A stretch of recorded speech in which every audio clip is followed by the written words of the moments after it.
noches, queridos compatriotas. Estamos en el Hospital Vilescasi San Pierre de Arena, en Génova, acompañando a esta pareja de ecuatorianos, Cecilia y Angelo.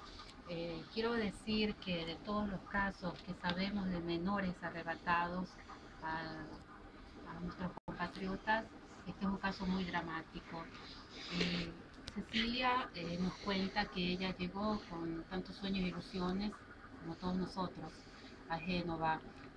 Conoce a un compatriota de esta unión, nació una niña que no llega a concretarse en algo un poco más fuerte. La niña, Valentina, llega a cumplir 3 años.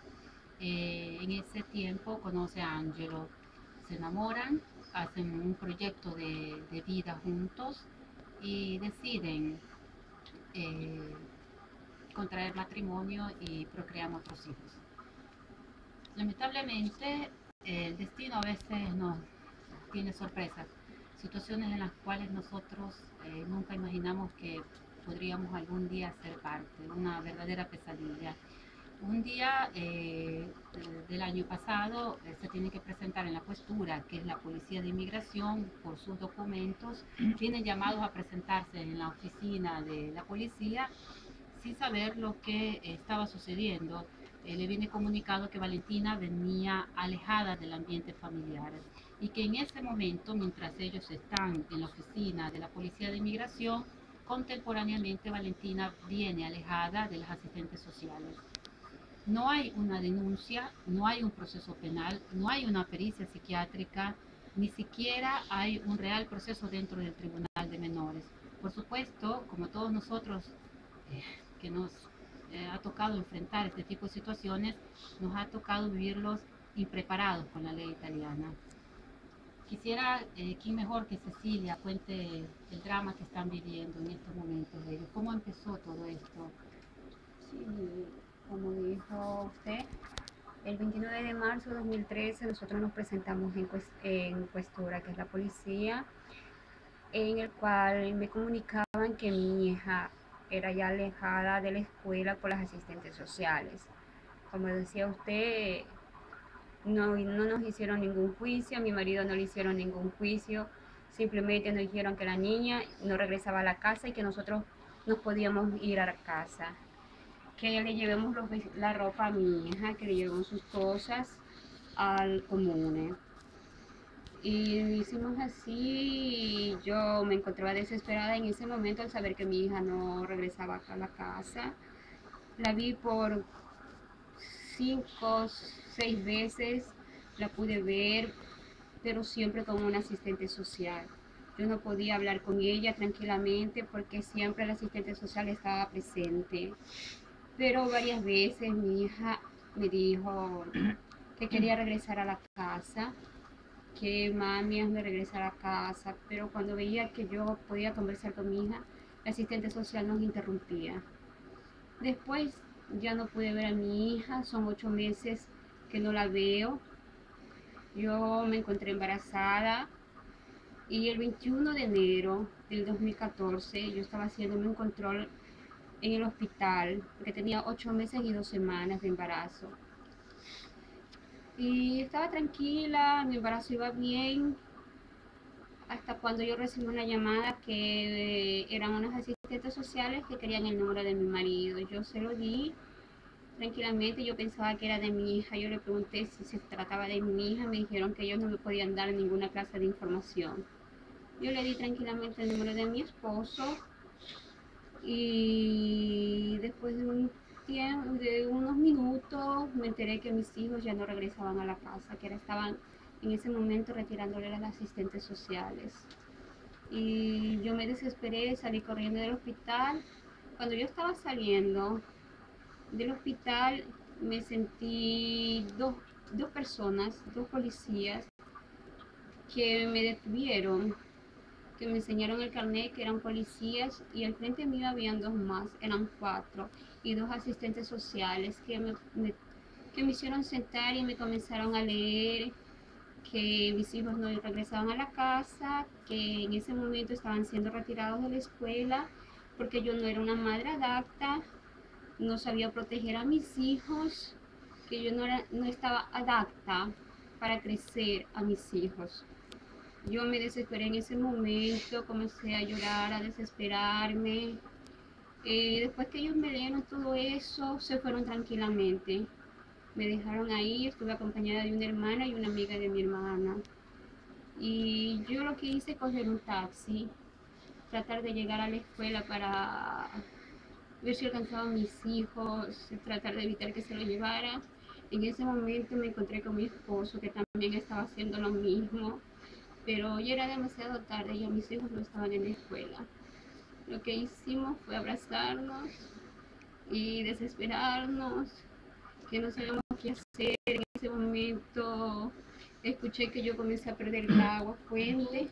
Disculpa que te interrumpa, tú en ese momento estabas a 8 meses de embarazo. 8 meses y 2 semanas. Y 2 semanas. Sí, no tenía ni 37 semanas, todavía estaba.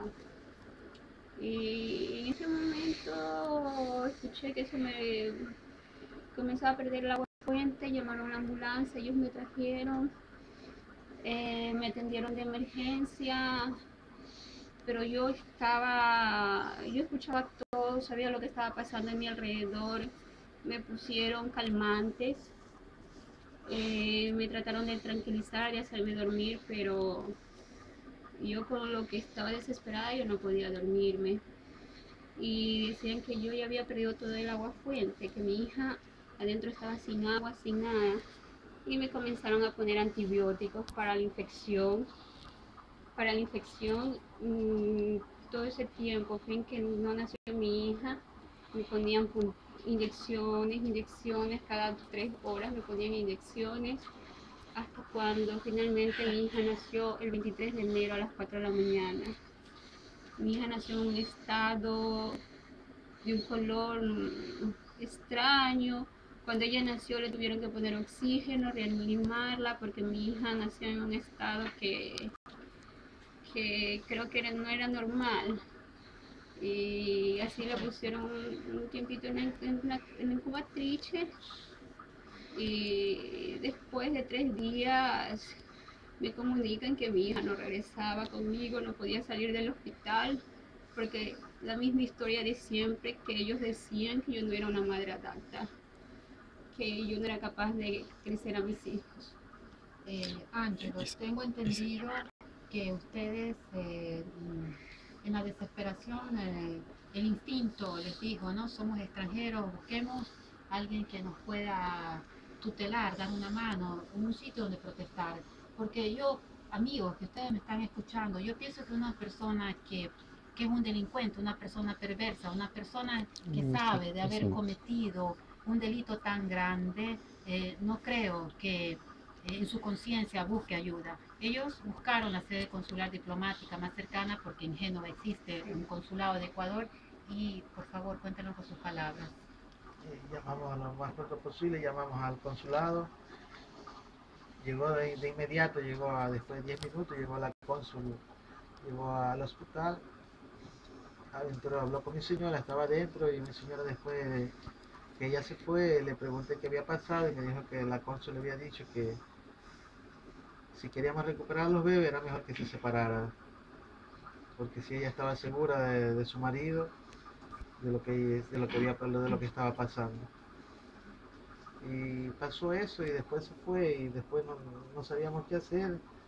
Salimos, teníamos que hacer el pasaporte de la bebé de Dasha. Tuvimos que ir al consulado a pedir ayuda para que nos hicieran este pasaporte porque no teníamos a la bebé. Nos dijeron que lleváramos fotos. Una foto, llevamos con la foto, nos hicieron el pasaporte. Estuvimos todo el día porque no sabían si hacerlo o no. Después le pedimos ayuda para ir a las audiencias que teníamos. Tuvimos una audiencia de los bebés en el Tribunal de Menores, pero no demostraron ninguna ayuda porque los judices no los hacían opinar, ellos no podían hablar, solamente nomás observar y basta. En realidad, yo quiero comunicar algo. Hay una ley Bossi-Fini que regula el comportamiento de todos los extranjeros, aún de los mismos representantes diplomáticos nuestros. Y el artículo 6, en su primera, el artículo 6A, dice que todo representante diplomático tiene el deber de exigir explicaciones a quien administra la justicia en Italia en el caso de tutela de menores. Esto mucha gente de nuestro país lo desconoce. En realidad ellos tienen que intervenir en este tipo de situaciones y no es verdad que no pueden opinar y no es verdad que ellos no pueden ser parte de este proceso. Esta noche contamos con la presencia de la señora Pamela Marín, que es la delegada internacional del Comité Permanente de Derechos Humanos. Pamela, danos tu opinión, cómo piensan intervenir y cuáles son las situaciones más graves que tú retienes como derechos humanos debido al caso inminente que se está presentando ante nosotros.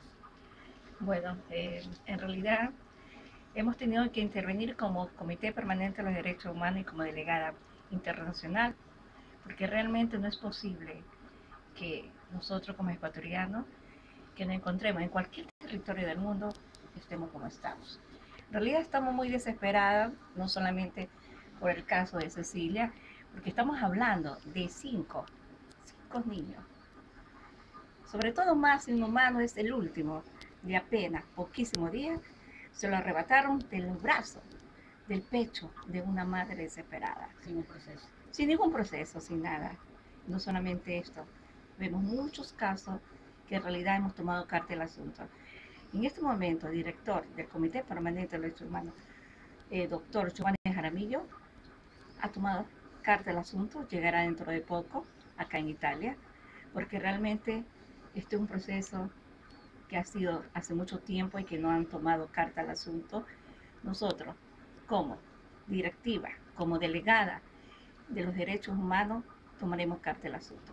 Porque no solamente estamos hablando de esta familia, Son más de 300 estamos hablando más de 300 niños ecuatorianos que realmente están desprotegidos. Aquí estamos nosotros, aquí estamos. Estaremos defendiendo nuestro derecho, porque derecho es el derecho de todos y mucho más aún derecho de los niños. Los niños le pertenecen a sus padres, los niños no es de propiedad de nadie, somos seres humanos y Dios lo van a ayudar a ustedes. Estaremos aquí defendiendo, por lo cual, y gracias por haber estado aquí, la comunidad estaremos más unida como nunca, solidaria como siempre hemos sido Ecuador. Quiero decir algo. En Italia, por antecedentes históricos, ni aún las madres que han cometido homicidios, asesinatos, ni delitos graves, les ha sido prohibido la visita, como se llama, la visita de los hijos. Lo hacen en forma protegida, pero hay una continuación de la relación madre-hija. Inclusive el estudio legal que los ha seguido, entre paréntesis, porque no los ha tutelado, tenía que haber de alguna forma insistido con los jueces, sobre todo con el presidente del Tribunal de Menores de Génova, para que exista un calendario de regulamiento de la visita entre padres e hija. Estoy hablando de Valentina específicamente, y de los otros 3 menores de los cuales ellos no tienen conocimiento del paradero donde se encuentran. Esta situación es realmente muy delicada. Nosotros estamos haciendo un llamado sobre todo al periodismo ecuatoriano para que podamos con fuerza hacer respetar nuestros derechos. Somos algunas madres que estamos pidiendo desde hace mucho tiempo ayuda a nuestras instituciones ecuatorianas. Esperemos que sinceramente esta vez tomen cartas en el asunto porque no podemos seguir soportando tantas injusticias. Cecilia, en estas condiciones en las cuales está demostrado fortaleza, pero desafío a cualquier ser humano sentirse acusado de algo tan difamante, calumnioso, como es maltratar a los propios hijos. Y repito, por tradición histórica legal en Italia, ninguna madre, ni aun las criminales, se les ha prohibido jamás la visita de los hijos en forma protegida. Cecilia son más de 8 meses que no sabe de su hija mayor, no sabe el paradero de los otros 3 pequeños y de aún de la recién nacida en enero después de los 3 días que la tuvo en sus brazos, no sabe absolutamente nada. Le ha sido prohibido por el Estado italiano y esta es la enésima denuncia que nosotros llamamos secuestro de Estado.